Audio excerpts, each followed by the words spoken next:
حجاز کی طرف عازم سفر ہونے والے مکہ المکرمہ میں ام القریٰ یونیورسٹی کے سال ہر سال کے کتاب و سنت کے موتی، علم کے موتی جمع کرنے والے، جو ایک عظیم عالم، ایک بہت بڑے عابد، زاہد اور عظیم مجاہد تھے، کعبۃ اللہ کے سامنے دنیا کے معاش کے لیے، رزق حلال کے لیے یرموک نام سے ایک بہت بڑے ہوٹل میں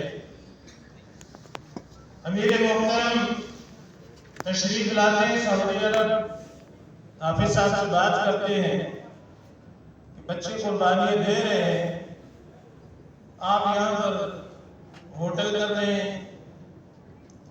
حافظ صاحب کہنے لگے کہ یہاں علماء آتے ہیں، میں ان کی بہت خدمت کرتا ہوں۔ امیر محترم نے فرمایا، اللہ تعالیٰ فرماتا ہے، اجعلتم سقایۃ الحاج وعمارۃ المسجد الحرام کمن آمن باللہ والیوم الآخر وجاہد فی سبیل اللہ لا یستوون عند اللہ واللہ لا یہدی القوم الظالمین۔ یہ آیت سن کر کہنے لگے کہ کیا کرنا چاہیے؟ امیر صاحب نے کہا کہ آپ چلیں پاکستان، میدان آپ پکار رہے ہیں، وقت کی ضرورت ہے، اس بڑے کاروبار اور بزنس کو چھوڑنے میں حافظ صاحب نے کوئی وقت نہیں لگایا، اللہ کے ساتھ سودا کیا۔ اللہ تبارک و تعالیٰ نے اپنے نبی سرور کائنات علیہ السلام کو بڑی عظیم جماعت عطا فرمائی۔ اس پوری جماعت کے بارے میں اللہ رب العالمین کے فیصلہ اولئک هم الصادقون، یہ سچے لوگوں کی جماعت ہے، اور ہمیں کہا کونوا مع الصادقین، تم سب بھی سچے لوگوں کے ساتھ رہنا، ان کا ساتھ دینا۔ بیان کرنا آسان ہے، تقریر کرنا بہت آسان ہے، پریکٹیکل عملی طور پر کر کے دکھانا یہ کسی کو نصیب ہوتا ہے۔ دنیا ان کو بھی اچھی لگتی تھی، اور جس راہ پر انہوں نے چلنا ہے اس کی تکلیفیں وہ سب پہلے پڑھ چکے تھے کہ یہ پرخار راہ ہے، آسان کام نہیں ہے۔ سب کو چھوڑ چھاڑ کر پاکستان آنا، جب ہم صحابہ کرام کی سیرت پڑھتے ہیں اور پھر عملی طور پر اپنے بزرگوں کو دیکھتے ہیں کہ انہوں نے کس طرح صحابہ کرام کی سیرت کو زندہ کیا، پھر قرآن مجید کی آیت اس سے امید لگ جاتی ہے کہ اللہ تبارک و تعالی ہمیں بھی اور ہمارے بزرگوں کو بھی اسی میں شامل فرما دے کہ والذین اتبعوہم بإحسان رضی اللہ عنہم ورضوا عنہ۔ صحابہ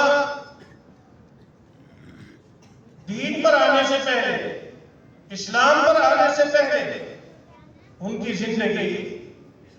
زندگی کا عیش و آرام، لیکن اسلام کی خاطر ہجرت کرنا، مال وطن اہل سب چھوڑ چھاڑ کر نکل آنا، اور ان کی شان میں قرآن کا نازل ہونا۔ وَمِنَ النَّاسِ مَن يَشْرِي نَفْسَهُ ابْتِغَاءَ مَرْضَاتِ اللَّهِ، میں یہ امید کرتا ہوں، احسبہ کذالک ولا ازکی علی اللہ احدا، امید کرتا ہوں اللہ تبارک و تعالی ہمارے بزرگ حافظ عبد الرحمن مکی رحمت اللہ علیہ کہ اب رحمت اللہ علیہ کہتے ہوئے بھی یہ یقین نہیں آتا کہ وہ ہمیں چھوڑ کر جا چکے ہیں. ہمارے اساتذہ بیان کرتے کرتے حفظہ اللہ کہنے لگ جاتے ہیں. ہاں بھائی یقین نہیں آتا لیکن یقین کرنا پڑتا ہے. صحابہ کرام نے دنیا کا سب سے بڑا غم دیکھا اپنے آقا جناب محمد رسول اللہ صلی اللہ علیہ وسلم کی رحلت اور آپ کا دنیا سے اپنے رب کے پاس تشریف لے جانا. اس سے بڑا غم مدینے میں کسی نے نہیں دیکھا. دنیا کا سب سے بڑا غم ہے اور سارے غم اس کے آگے پھر کچھ بھی نہیں ہے. اللہ اکبر. پاکستان جب تشریف لائے امیر محترم نے مجھے حکم دیا کہ آپ حافظ صاحب کو لے لیں. اللہ تبارک و تعالیٰ وہ لمحے وہ سفر ہمارے نجات کا ذریعہ بنا دے کہ جب یہ اڈے پر پہنچے کرائے کی گاڑی ہائیس میں بیٹھے تو اللہ تبارک و تعالیٰ نے حافظ صاحب کی وہ رفاقت نصیب فرمائی.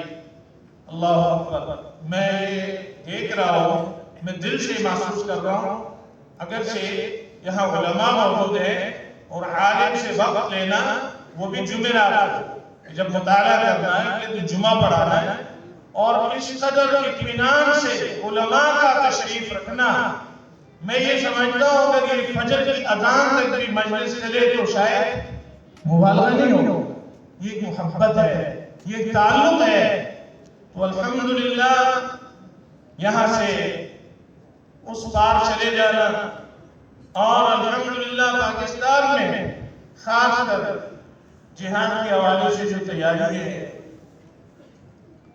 اور تحریک میں نوجوانوں کا جو شمول ہے یہ سب حافظ صاحب کے صدقہ جاریہ میں سے.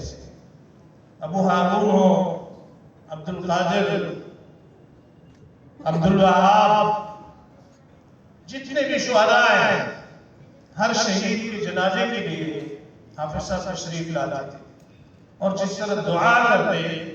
میں یہ یقین رکھتا ہوں انشاءاللہ کہ اللہ تبارک و تعالیٰ نے اس عظیم شخصیت کو اگرچہ موت یہاں پاکستان میں, لیکن نبی صلی اللہ علیہ وسلم کی حدیث ہے جو بندہ سچے دل سے اللہ تعالیٰ سے شہادت کی دعا کرتا ہے تو اگر بستر پر بھی فوت ہو, میں اپنے استاد سے معذرت کے ساتھ ختم کر رہا ہوں انشاءاللہ, تو اللہ تبارک و تعالیٰ اس بندے کو شہادت کا مقام عطا فرماتے ہیں. بھائیوں ہمارے دشمن کم نہیں ہے. یہودی ہمارے دشمن ہیں, ہندو ہمارے دشمن ہیں, نصارہ ہمارے دشمن ہیں اور انہوں نے ہمارے خاتمے کے لیے کیا کچھ نہیں کیا, کتنا پیسہ بہایا, لیکن اللہ تبارک و تعالیٰ نے حافظ عبد الرحمن مکی رحمۃ اللہ علیہ کو دشمن کے وار سے محفوظ رکھا.